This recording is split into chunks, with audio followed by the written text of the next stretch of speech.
당신은 매일 최선을 다해 살고 있습니다. 열심히 일하고 책임을 다하고 더 나은 사람이 되려고 노력합니다. 그런데 이상합니다. 아무리 노력해도 어떤 벽을 넘지 못하는 것 같고 같은 패턴이 반복되고 진짜 변화는 일어나지 않습니다. 왜 그럴까요? 칼 융은 이렇게 말했습니다. 당신의 의식이 의식하지 못하는 것이 당신의 운명이 된다고. 당신을 가로막는 것은 능력의 부족도 노력의 부족도 아닙니다. 그것은 당신도 모르는 사이에 작동하는 무의식의 패턴들입니다. 당신 안에는 지금 이 순간에도 당신의 잠재력을 갉아먹고 당신의 에너지를 빼앗고 당신이 진정으로 될 수 있는 사람이 되는 것을 막는 7가지 무의식적 습관이 작동하고 있습니다. 그리고 이것을 인식하지 못하는 한 당신이 아무리 노력해도 같은 자리를 맴돌 뿐입니다. 오늘 우리는 함께 이 7가지 습관을 들여다보고 더 나아가 융이 제시한 6달의 변화 계획을 살펴볼 것입니다. 이것은 단순한 자기 개발이 아닙니다.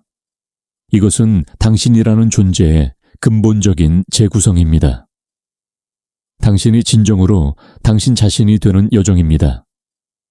준비되셨습니까? 그렇다면 함께 시작해 봅시다.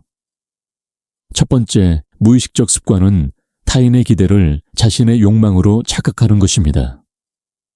당신은 지금 무엇을 원하십니까? 잠시 멈춰서 생각해 보십시오. 그 욕망이 정말 당신의 것입니까?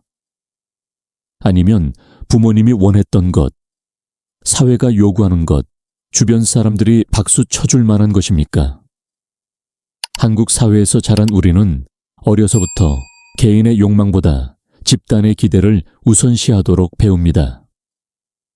부모님은 우리가 안정적인 직업을 갖기를 원하고, 사회는 우리가 성공하기를 기대하고, 주변 사람들은 우리가 적절하게 행동하기를 바랍니다. 그리고 우리는 이 모든 기대를 내면화합니다.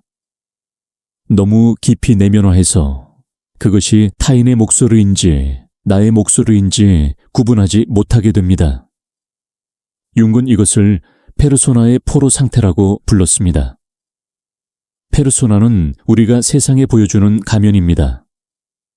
좋은 아들, 성실한 직장인, 책임감 있는 부모, 이런 역할들은 모두 페르소나입니다. 문제는 이 가면을 쓰고 있는 시간이 너무 길어지면 우리가 가면과 진짜 얼굴을 혼동하기 시작한다는 것입니다. 당신은 다른 사람들이 원하는 삶을 살면서 그것이 당신이 원하는 삶이라고 착각합니다. 당신은 타인의 승인을 얻기 위해 선택하면서 그것이 당신의 자유로운 선택이라고 믿습니다. 이것은 엄청난 에너지 소모를 가져옵니다. 왜냐하면 당신은 끊임없이 자신이 아닌 누군가가 되려고 노력하기 때문입니다. 그리고 아무리 노력해도 진정한 만족은 오지 않습니다. 왜냐하면 그 성취가 진짜 당신의 것이 아니기 때문입니다. 이 습관에서 벗어나는 첫걸음은 질문하는 것입니다. 내가 지금 추구하는 것이 정말 내가 원하는 것인가? 만약 아무도 보지 않는다면, 만약 아무도 판단하지 않는다면 나는 무엇을 선택하겠는가? 이 질문은 불편할 것입니다. 왜냐하면 당신은 평생 이 질문을 피해 왔을지도 모르기 때문입니다. 하지만 이 불편함 속에서만 진정한 자유가 시작됩니다. 두 번째 무의식적 습관은 자신의 그림자를 부인하는 것입니다. 당신은 스스로를 선한 사람이라고 생각합니다. 당신은 정직하고 친절하고 이타적이라고 믿습니다. 그리고 이것은 어느 정도 사실입니다. 하지만 전체 진실은 아닙니다. 당신 안에는 당신이 인정하고 싶지 않은 부분들도 있습니다. 질투, 분노, 이기심, 교만, 이런 감정들이 당신 안에도 존재합니다. 하지만 당신은 이것을 부인합니다. 나는 그런 사람이 아니야. 나는 그렇게 생각하지 않아. 라고 자신에게 말합니다. 융은 우리가 부인하는 이 모든 부분을 그림자라고 불렀습니다. 그림자는 우리의 의식이 받아들이기를 거부하는 자신의 측면입니다. 그것은 사라지지 않습니다. 그것은 무의식 속에 쌓이고 거기서 우리가 통제할 수 없는 방식으로 작동합니다. 당신이 누군가를 이유 없이 싫어한다면 그것은 종종 당신이 그 사람에게서 당신 자신의 그림자를 보기 때문입니다. 당신이 어떤 상황에서 과도하게 반응한다면 그것은 그 상황이 당신의 그림자를 건드렸기 때문입니다. 당신이 자기 파괴적인 행동을 반복한다면 그것은 당신의 그림자가 무의식적으로 당신을 조종하고 있기 때문입니다. 그림자를 부인하는 것은 당신의 에너지 중 절반을 감옥에 가두는 것과 같습니다. 그 억압된 에너지는 창조적으로 사용될 수 없고 대신 당신을 방해하고 파괴하는 데 쓰입니다. 융은 그림자를 통합하는 것이 개성화 과정의 핵심이라고 말했습니다. 그림자를 통합한다는 것은 당신이 나쁜 사람이 되는 것이 아닙니다. 그것은 당신이 완전한 사람이 되는 것입니다. 당신의 어두운 면을 인정할 때 비로소 당신은 그것을 의식적으로 다룰 수 있습니다. 당신은 더 이상 무의식적으로 폭발하지 않고 대신 선택할 수 있게 됩니다. 그리고 놀랍게도 그림자 속에는 엄청난 창조적 에너지가 숨어 있습니다. 당신이 억압했던 분노 속에는 열정이 있고 당신이 부인했던 이기심 속에는 자기 보호의 지혜가 있고 당신이 숨겼던 교만 속에는 정당한 자부심이 있습니다. 세 번째 무의식적 습관은 과거의 상처를 현재의 렌즈로 사용하는 것입니다. 당신은 과거에 상처받았습니다. 누군가에게 배신당했거나 거부당했거나 무시당했습니다. 그것은 아팠습니다. 그리고 당신은 다시는 그런 고통을 겪지 않기로 결심했습니다. 그래서 당신은 방어벽을 쌓았습니다. 사람들을 믿지 않기로, 취약함을 보이지 않기로, 먼저 다가가지 않기로 했습니다. 이것은 자연스러운 반응입니다. 우리의 심리는 고통으로부터 우리를 보호하려고 합니다. 문제는 이 방어 기제가 과거에는 필요했지만 지금은 당신을 가로막는다는 것입니다. 당신은 새로운 사람을 만나지만 과거에 당신을 배신한 사람의 렌즈로 그들을 봅니다. 당신은 새로운 기회를 마주하지만 과거의 실패의 렌즈로 그것을 평가합니다. 당신은 현재를 살지 않습니다. 당신은 과거의 복사본 속에서 삽니다. 융은 이것을 콤플렉스라고 불렀습니다. 콤플렉스는 과거의 경험에서 형성된 감정적으로 충전된 심리적 패턴입니다. 그것은 무의식 속에 자리 잡고 현재의 상황을 왜곡해서 해석하게 만듭니다. 예를 들어 어린 시절 부모에게 충분한 사랑을 받지 못했다면 당신은 어른이 되어서도 끊임없이 타인의 승인을 갈구할 수 있습니다. 당신은 조금만 비판을 받아도 깊이 상처받고 작은 거절도 견디기 힘들어합니다. 이것은 과거의 콤플렉스가 현재를 지배하고 있기 때문입니다. 이 습관에서 벗어나기 위해서는 과거와 현재를 분리하는 연습이 필요합니다. 당신이 강한 감정적 반응을 느낄 때 스스로에게 물어보십시오. 이 반응이 지금 이 상황에 적절한가? 아니면 이것은 과거의 무언가를 상기시키기 때문인가? 이 질문을 통해 당신은 점차 과거의 렌즈를 벗고 현재를 있는 그대로 볼 수 있게 됩니다. 과거는 바꿀 수 없습니다. 하지만 과거가 현재를 지배하게 하는 것은 선택입니다. 그리고 다른 선택도 가능합니다. 네 번째, 무의식적 습관은 감정을 억압하는 것입니다. 당신은 화가 나도 참고, 슬퍼도 숨기고, 두려워도 강한 척합니다. 당신은 감정을 드러내는 것이 약한 것이라고 배웠습니다. 특히 한국 사회에서는 감정 통제가 성숙함의 표시로 여겨집니다. 어른이라면 감정에 휘둘리지 말아야 한다고 말합니다. 하지만 감정을 통제하는 것과 감정을 억압하는 것은 다릅니다. 통제는 감정을 느끼면서도 그것에 의해 지배당하지 않는 것입니다. 억압은 감정을 느끼지 않으려 하거나 없는 척하는 것입니다. 윤근 감정을 무의식의 목소리라고 이해했습니다. 감정은 무작위적인 것이 아니라 당신의 무의식이 무언가를 말하려는 시도입니다. 당신이 화가 난다면 그것은 당신의 경계가 침범당했다는 신호일 수 있습니다. 당신이 슬프다면 그것은 당신이 무언가를 잃었거나 무언가를 갈망한다는 메시지일 수 있습니다.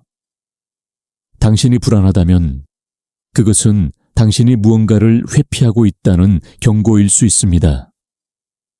감정을 억압하면 이 모든 메시지를 받지 못합니다. 당신은 당신 자신과의 소통을 차단하는 것입니다. 그리고 억압된 감정은 사라지지 않습니다. 그것은 무의식 속에 쌓이고 결국 예상치 못한 방식으로 폭발합니다. 수년 동안 분노를 참았던 사람이 작은 일에 갑자기 폭발하거나 평생 슬픔을 억누른 사람이 이유 없는 우울에 빠지거나 두려움을 부인하던 사람이 불안 장애를 겪는 것은 이 때문입니다. 감정을 억압하는 것은 또한 엄청난 에너지를 소모합니다. 당신은 끊임없이 감정을 눌러 담으려고 애쓰고 그 과정에서 진짜 삶을 살 에너지를 잃습니다. 융의 관점에서 건강한 접근은 감정을 느끼고 인정하되 그것이 시키는 대로 무조건 행동하지 않는 것입니다. 화가 나는 것을 느끼되 반드시 화를 내야 하는 것은 아닙니다. 슬픔을 인정하되 그것에 압도될 필요는 없습니다. 두려움을 알아차리되 그것이 당신을 마비시키게 두지 않습니다. 이것이 진정한 감정의 성숙입니다. 다섯 번째 무의식적 습관은 완벽주의의 함정에 빠지는 것입니다. 당신은 자신에게 매우 엄격합니다. 당신은 실수를 용납하지 않고 늘 더 나아져야 한다고 생각하고 자신이 충분히 좋지 않다고 느낍니다. 이것은 겸손처럼 보일 수 있지만 사실은 자기 학대의 한 형태입니다. 완벽주의는 우월함을 추구하는 것이 아니라 결함을 두려워하는 것입니다. 완벽주의자는 잘하고 싶어서가 아니라 못하는 것이 두려워서 노력합니다. 그들은 성취를 즐기지 못합니다. 왜냐하면 어떤 성취도 충분하지 않기 때문입니다. 그들은 끊임없이 자신을 비판하고 자신의 가치를 증명해야 한다고 느낍니다. 융은 완벽주의가 종종 열등감 콤플렉스에서 비롯된다고 보았습니다. 당신은 어딘가 부족하다고 느끼고 그 부족함을 완벽함으로 보상하려 합니다. 하지만 이것은 작동하지 않습니다. 왜냐하면 완벽함이라는 것은 존재하지 않기 때문입니다. 당신이 아무리 노력해도 당신은 항상 부족한 점을 발견할 것입니다. 완벽주의는 또한 당신이 행동하는 것을 막습니다. 당신은 완벽하게 준비될 때까지 기다리고 완벽한 조건이 갖춰질 때까지 미루고 완벽한 결과를 보장할 수 있을 때까지 시작하지 않습니다. 그리고 그 완벽한 순간은 결코 오지 않습니다. 한국 사회에서 완벽주의는 특히 만연합니다. 우리는 경쟁적인 교육 시스템에서 자랐고 최고가 되지 않으면 실패자로 여겨지는 문화 속에 살고 있습니다. 우리는 어려서부터 100점을 받아야 했고 1등을 해야 했고 완벽해야 인정받았습니다. 하지만 이런 완벽주의는 당신의 잠재력을 발휘하는 것이 아니라 억압합니다.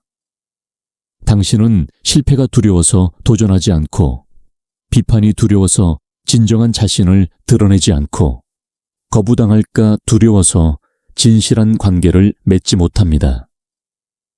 윤기 제시하는 대안은 완전성을 추구하는 것입니다. 완벽함과 완전함은 다릅니다. 완벽함은 결함이 없는 것이고 완전함은 모든 부분을 포함하는 것입니다. 완전한 사람은 자신의 강점과 약점, 성공과 실패, 빛과 어둠을 모두 받아들입니다. 그들은 자신이 불완전하다는 것을 알고 그것을 받아들이고 그럼에도 불구하고 자신을 가치 있다고 여깁니다. 이것이 진정한 성숙입니다. 6번째, 무의식적 습관은 자신의 고통을 정당화하는 것입니다. 당신은 자신이 피해자라고 느낍니다. 부모님이 당신을 이해하지 못했고, 사회가 당신에게 불공평했고, 운이 당신 편이 아니었습니다. 이 모든 것이 어느 정도는 사실일 수 있습니다. 하지만 당신이 이 이야기에 집착할 때, 당신은 변화의 가능성을 차단합니다. 피해자 정체성은 기묘한 위안을 줍니다. 그것은 당신이 책임을 지지 않아도 된다는 것을 의미합니다. 당신이 지금 이 상태인 것은 당신 잘못이 아니라 다른 누군가의 잘못입니다. 당신은 불쌍한 사람이고 이해받아야 하고 동정받아야 합니다. 하지만 이 위안의 대가는 매우 큽니다.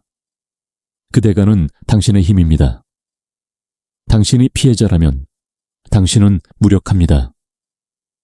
당신의 삶은 외부의 힘에 의해 결정되고 당신은 그저 일어나는 일들을 감내할 뿐입니다. 당신은 변화를 만들 수 없습니다. 왜냐하면 문제가 당신에게 있지 않기 때문입니다. 윤근 이것을 자기 책임의 회피라고 보았습니다. 물론 우리는 통제할 수 없는 많은 것들의 영향을 받습니다. 우리가 어떤 가정에서 태어났는지, 어떤 사회에서 자랐는지, 어떤 사건들을 겪었는지는 우리가 선택한 것이 아닙니다. 하지만 우리가 그것에 어떻게 반응할지는 선택할 수 있습니다. 빅토르 프랑클이 말했듯이 자극과 반응 사이에는 공간이 있고 그 공간에서 우리는 선택할 수 있습니다. 이것은 당신의 고통을 무시하라는 말이 아닙니다. 당신이 겪은 상처는 실제하고 인정받아야 합니다. 하지만 그 상처가 당신의 정체성이 되어서는 안 됩니다. 당신은 당신에게 일어난 일이 아닙니다. 당신은 그 일에 어떻게 반응하는가입니다. 피해자 정체성에서 벗어나는 것은 어렵습니다. 그것은 익숙하고 안전하게 느껴집니다. 하지만 진정한 자유는 그 정체성을 내려놓을 때 시작됩니다. 당신이 피해자가 아니라 생존자이고 더 나아가 창조자임을 인정할 때 당신의 삶은 변화하기 시작합니다. 7번째이자 마지막 무의식적 습관은 변화를 두려워하는 것입니다. 당신은 더 나은 삶을 원한다고 말합니다. 하지만 실제로 변화가 다가오면 당신은 저항합니다. 당신은 익숙한 고통을 알려지지 않은 가능성보다 선호합니다. 왜냐하면 익숙한 것은 예측 가능하기 때문입니다. 융은 이것을 에고의 보존 본능이라고 이해했습니다. 에고는 생존을 위해 안정성을 추구합니다. 변화는 위협처럼 느껴집니다. 설령 그 변화가 긍정적이라 해도 그것은 여전히 미지의 것이고 미지의 것은 두렵습니다. 그래서 당신은 변화를 미룹니다.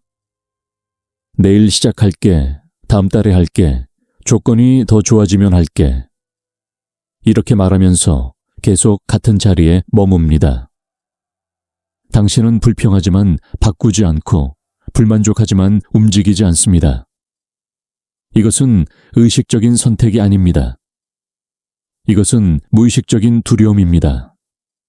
당신은 변화하고 싶지만 동시에 변화를 두려워합니다. 당신은 앞으로 나아가려 하지만 무의식은 당신을 붙잡습니다. 이 내적 갈등은 당신을 마비시킵니다. 변화를 두려워하는 또 다른 이유는 정체성의 위협입니다. 당신이 변화한다는 것은 지금의 당신이 죽는다는 것을 의미합니다. 새로운 당신이 태어나려면 오래된 당신은 사라져야 합니다. 이것은 상징적인 죽음이고 우리는 본능적으로 죽음을 두려워합니다. 하지만 윤기 강조했듯이 변화 없이는 성장이 없고 죽음 없이는 재탄생이 없습니다. 당신이 진정으로 변화하고 싶다면 당신은 이 두려움을 직면해야 합니다. 당신은 불확실성을 받아들이고 통제를 내려놓고 새로운 곳으로 들어가야 합니다. 이것은 용기가 필요합니다. 하지만 이 용기가 바로 당신을 자유롭게 만드는 것입니다. 이 7가지 무의식적 습관이 당신의 잠재력을 파괴하고 있습니다.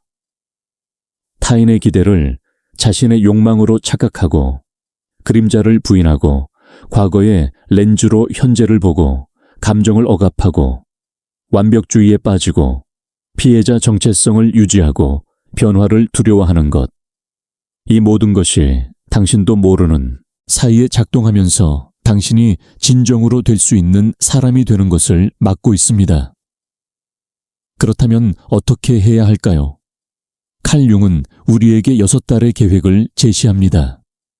이것은 단순한 자기개발 프로그램이 아니라 당신이라는 존재를 근본적으로 재구성하는 과정입니다. 이것은 쉽지 않을 것입니다. 하지만 이것은 가능하고 그 결과는 당신의 삶을 완전히 변화시킬 것입니다. 첫 번째 달, 자기인식의 달입니다. 융의 여정은 항상 의식화로 시작됩니다. 당신이 의식하지 못하는 것을 바꿀 수는 없습니다.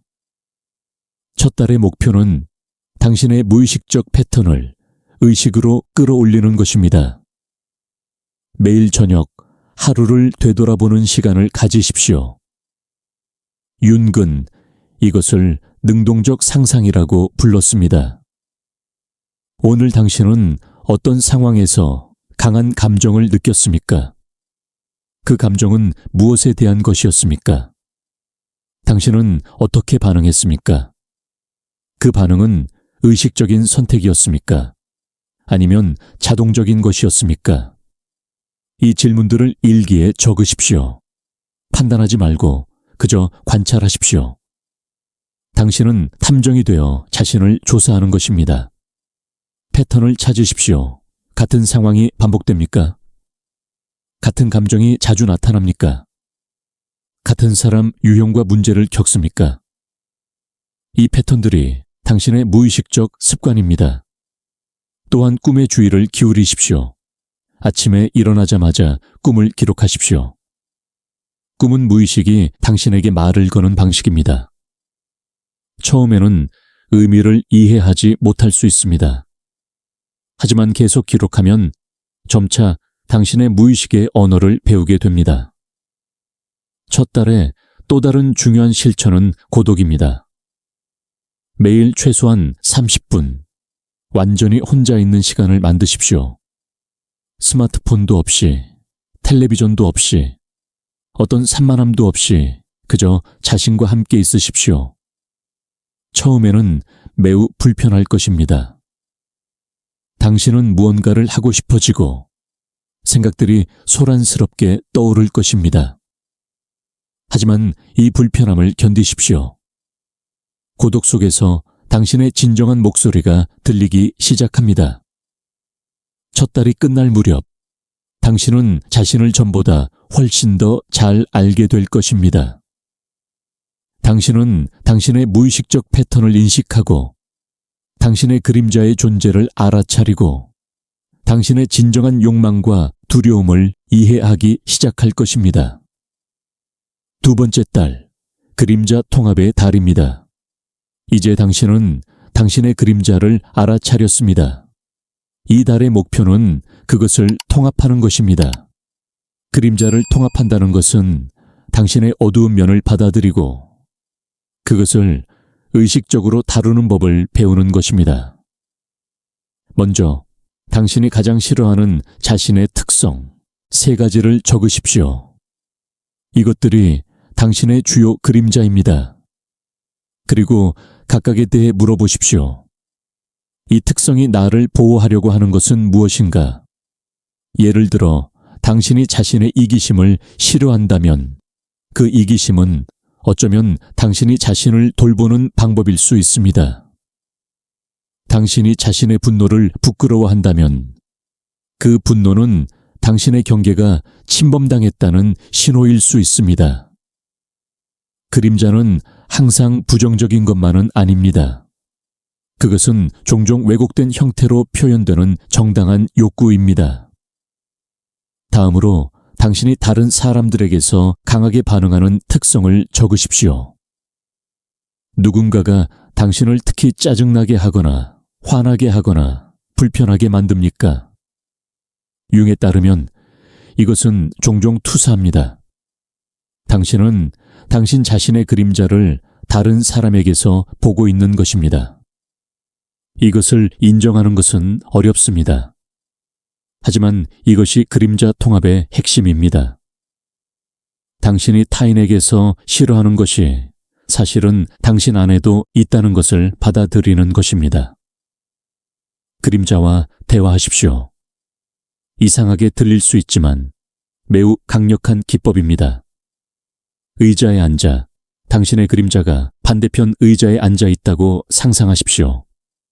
그리고 그것에게 말을 걸으십시오. 너는 왜 여기 있니?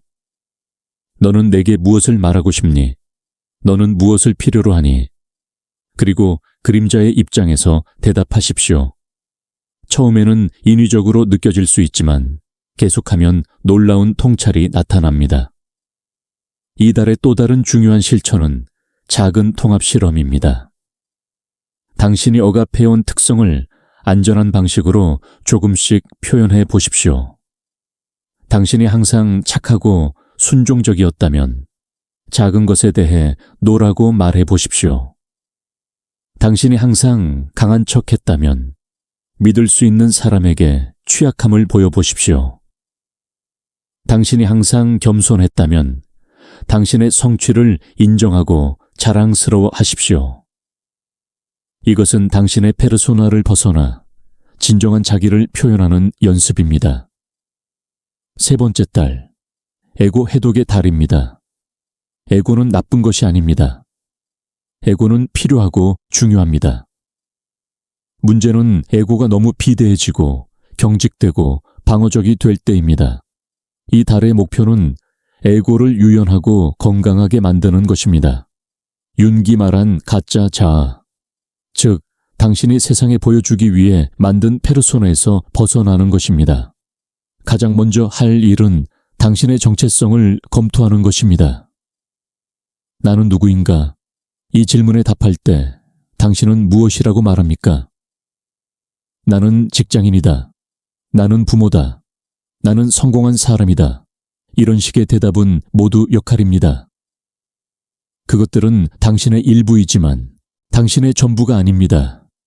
당신의 모든 역할, 모든 성취, 모든 소유를 제거했을 때 무엇이 남습니까? 이것이 진정한 당신입니다. 에고 해독의 핵심은 동일시를 내려놓는 것입니다. 당신은 당신의 생각이 아닙니다. 당신은 생각을 관찰하는 자입니다.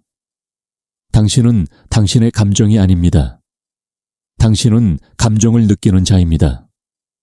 당신은 당신의 역할이 아닙니다. 당신은 역할을 수행하는 자입니다.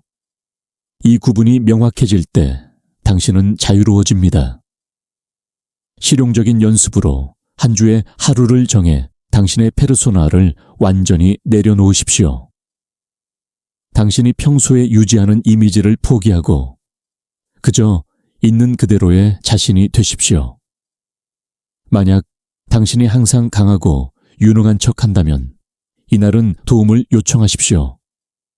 만약 당신이 항상 완벽하게 보이려 한다면 이날은 편한 옷을 입고 화장을 하지 마십시오. 만약 당신이 항상 긍정적이고 밝은 척 한다면 이날은 당신이 정말 느끼는 것을 표현하십시오. 이것은 불편할 것입니다. 사람들이 당신을 다르게 볼까 두려울 것입니다. 하지만 이 불편함을 통과할 때 당신은 중요한 것을 발견합니다. 사람들은 당신의 페르소나가 아니라 진정한 당신을 더 좋아한다는 것을, 또한 성취에 대한 집착을 내려놓는 연습을 하십시오. 일주일에 하루는 아무것도 성취하지 않는 날로 정하십시오. 생산적이지 않아도 되고, 유용하지 않아도 되고, 무언가를 증명하지 않아도 됩니다. 그저 존재하십시오. 산책하고, 음악을 듣고, 아무 목적 없이 시간을 보내십시오. 당신의 가치는 당신이 하는 것에 있지 않고 당신이 존재하는 것 자체에 있다는 것을 기억하십시오. 네 번째 달, 심리적 일관성의 달입니다. 이제 당신은 자신을 더 잘 알고 그림자를 통합했고 에고를 해독했습니다. 이 달의 목표는 새로운 정체성을 구축하는 것입니다. 진정한 자기와 일치하는 삶을 사는 것입니다. 윤기말한 자기는 에고를 넘어서는 더 큰 중심입니다. 그것은 당신의 전체성입니다. 자기와 일치하며 산다는 것은 내면과 외면이 조화를 이루는 것입니다. 당신이 느끼는 것과 말하는 것이 같고 당신이 믿는 것과 행동하는 것이 같습니다. 이것이 통합성, 즉 온전함입니다. 먼저 당신의 핵심 가치를 명확히 하십시오. 당신에게 정말로 중요한 것은 무엇입니까? 사회가 중요하다고 말하는 것이 아니라 당신의 영혼이 울림을 느끼는 것은 무엇입니까? 5가지를 적으십시오. 그리고 각 가치에 대해 물어보십시오. 나는 이 가치에 따라 살고 있는가? 내 일상의 선택들이 이 가치를 반영하는가? 만약 차이가 있다면 그것이 바로 당신이 일관성을 회복해야 할 부분입니다. 작은 일관성 습관을 만드십시오. 예를 들어 당신의 핵심 가치 중 하나가 정직이라면 일주일 동안 절대 거짓말을 하지 않는 실험을 해보십시오. 작은 거짓말도 사회적 거짓말도 없이 말입니다. 당신의 가치가 건강이라면 매일 운동하는 시간을 지키십시오. 당신의 가치가 창조성이라면 매일 무언가를 만드는 시간을 가지십시오. 이 작은 습관들이 쌓이면 당신의 삶은 점차 당신의 가치와 일치하게 됩니다. 또한 당신의 관계를 검토하십시오. 당신이 함께 있는 사람들은 진정한 당신을 보고 있습니까? 아니면 당신의 페르소나와 관계하고 있습니까? 진정한 당신을 보여줄 수 있는 관계를 찾으십시오. 그리고 그렇지 않은 관계는 거리를 두거나 변화시키십시오. 이것은 자기 중심적인 것이 아닙니다. 이것은 자기 존중입니다. 융근 개성화가 관계 속에서 일어난다고 말했습니다. 우리는 타인의 거울을 통해 자신을 봅니다. 하지만 그 거울이 왜곡되어 있다면 우리는 자신을 제대로 볼 수 없습니다. 일관성의 또 다른 측면은 자기 신뢰를 구축하는 것입니다. 당신이 스스로에게 한 약속을 지키십시오. 작은 것부터 시작하십시오. 내일 아침 7시에 일어나겠다고 결심했다면 그렇게 하십시오. 이번 주에 책을 읽겠다고 했다면 읽으십시오. 매번 약속을 지킬 때마다 당신은 자신을 신뢰하는 법을 배웁니다. 그리고 이 자기 신뢰가 바로 진정한 자신감의 기초입니다. 5번째 달, 의미 발견의 달입니다. 당신은 이제 자신을 알고 통합되었고 일관되게 살고 있습니다. 하지만 여전히 무언가가 부족하다고 느낄 수 있습니다. 그것은 의미입니다. 융에게 의미의 부재는 현대인이 겪는 가장 큰 고통이었습니다. 우리는 생존하는 것만으로는 충분하지 않습니다. 우리는 우리 삶이 무언가를 향하고 있다는 것을, 우리의 존재가 중요하다는 것을 알아야 합니다. 의미는 주어지는 것이 아니라 발견되는 것입니다. 그리고 각자의 의미는 독특합니다. 의미를 발견하기 위해 먼저 당신의 고통을 돌아보십시오. 융은 우리의 가장 큰 상처가 우리의 가장 큰 선물이 될 수 있다고 말했습니다. 당신이 겪은 고통은 무엇입니까? 그 고통이 당신에게 무엇을 가르쳤습니까? 그것이 당신을 어떻게 변화시켰습니까? 때로 우리의 의미는 우리의 고통을 변화시키고 그것을 통해 다른 사람들을 돕는 데 있습니다. 당신이 우울을 극복했다면 당신의 의미는 같은 고통을 겪는 사람들에게 희망을 주는 것일 수 있습니다. 당신이 관계의 상처를 치유했다면 당신의 의미는 다른 사람들이 진정한 친밀감을 경험하도록 돕는 것일 수 있습니다. 다음으로 당신의 열정을 살펴보십시오. 무엇이 당신을 살아있게 만듭니까? 당신은 무엇을 할 때 시간 가는 줄 모릅니까? 당신은 무엇에 대해 이야기할 때 열정적이 됩니까?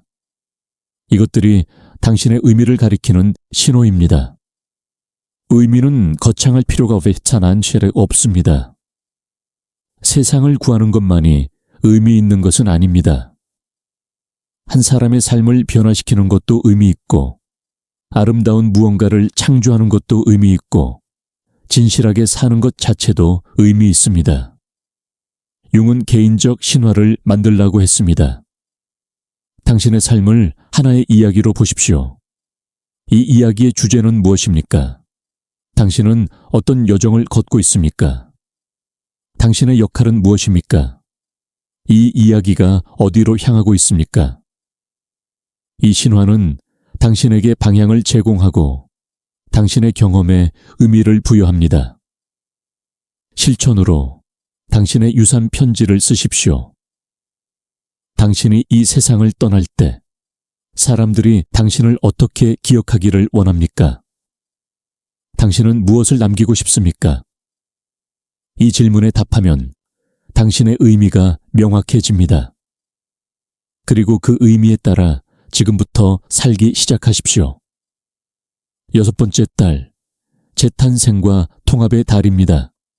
이것이 마지막 달입니다. 당신은 이제 여정의 끝에 있습니다. 아니, 더 정확히 말하면 새로운 시작에 있습니다.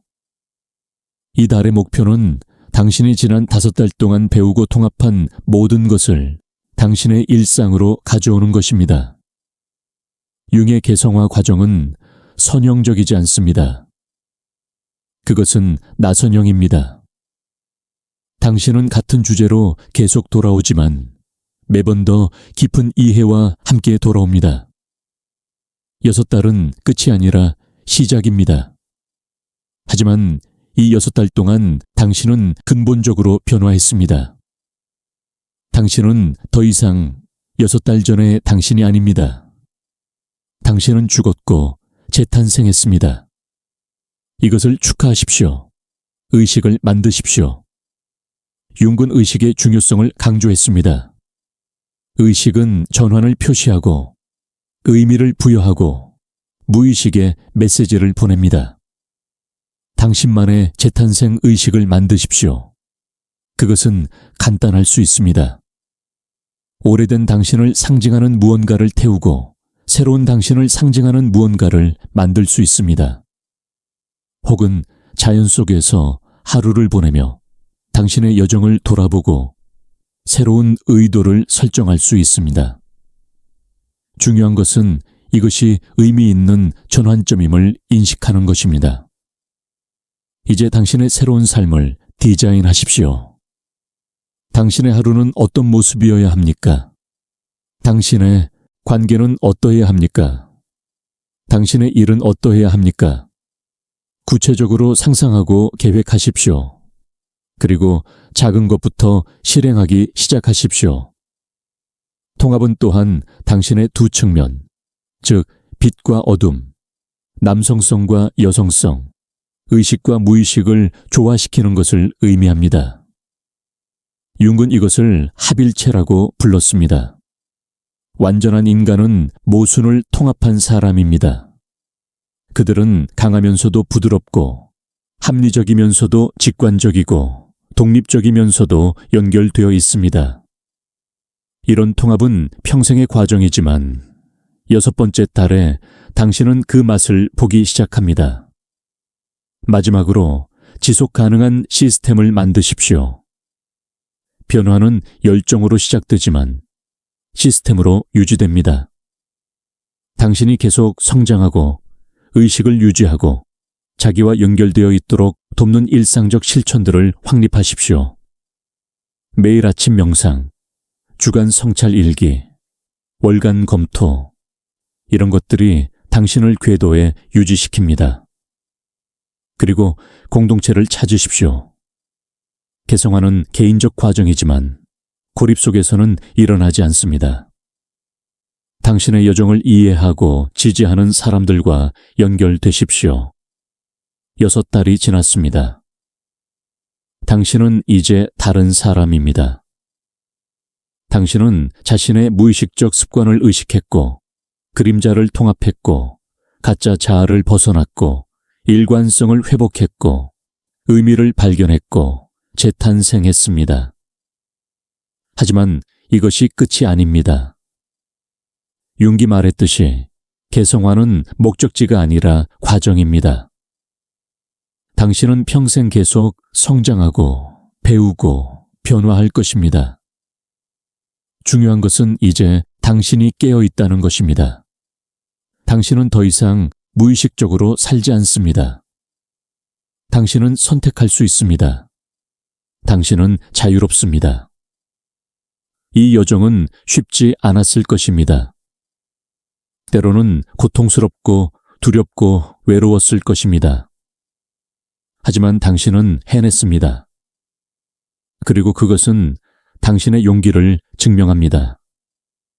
진정한 용기는 두려움이 없는 것이 아니라 두려움에도 불구하고 앞으로 나아가는 것입니다.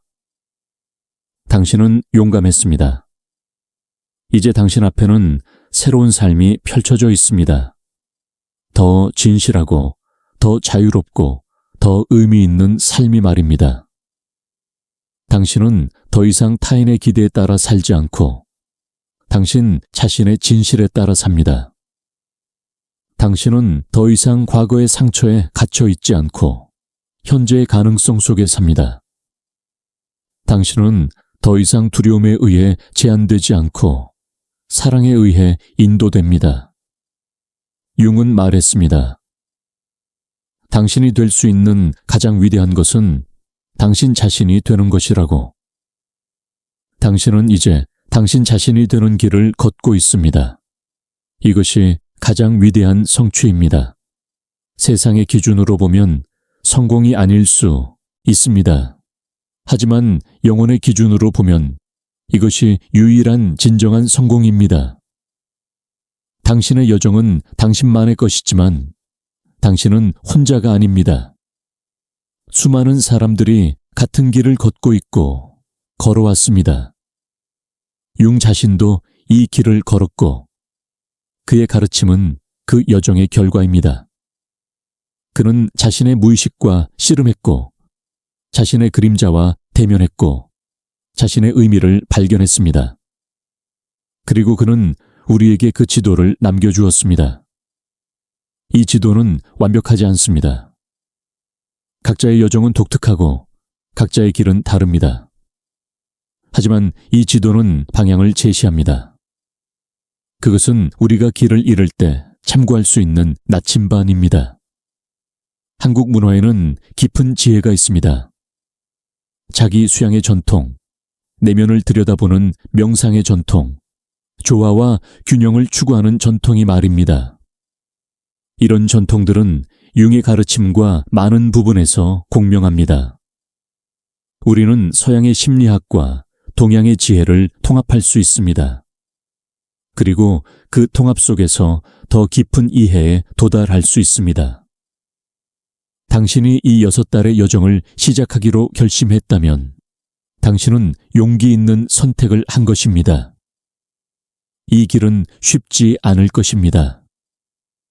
당신은 도전받고 불편하고 때로는 좌절할 것입니다. 하지만 당신은 또한 발견하고 성장하고 변화할 것입니다. 그리고 6달 후 당신은 거울을 보며 자신을 알아볼 것입니다. 처음으로 당신은 진정한 당신 자신을 볼 것입니다. 이것이 융기 우리에게 주는 선물입니다. 자기 자신이 될 수 있는 가능성, 진정으로 살 수 있는 자유, 의미 있는 삶을 창조할 수 있는 힘입니다. 당신의 잠재력은 파괴되지 않았습니다. 그것은 다만 숨겨져 있었을 뿐입니다. 무의식적 습관의 겹겹이 아래, 그림자의 어둠 속에 가짜 자아의 가면 뒤에 말입니다. 이제 당신은 그것을 드러낼 수 있습니다. 한 겹씩, 한 단계씩, 한 날씩 말입니다. 당신의 진정한 자기는 당신을 기다리고 있습니다. 그것은 항상 거기에 있었습니다. 당신이 태어난 순간부터 당신의 핵심에, 당신의 가장 깊은 곳에 말입니다. 이제 그것을 만날 시간입니다. 6달의 여정을 시작하십시오. 첫걸음을 내디드십시오. 그리고 당신의 삶이 변화하는 것을 지켜보십시오. 당신은 이것을 할 수 있습니다. 당신은 충분히 강하고, 충분히 용감하고, 충분히 가치 있습니다. 당신 안에 있는 그 불꽃을 믿으십시오. 그것이 당신을 집으로 인도할 것입니다. 그리고 그 집은 바로 당신 자신입니다.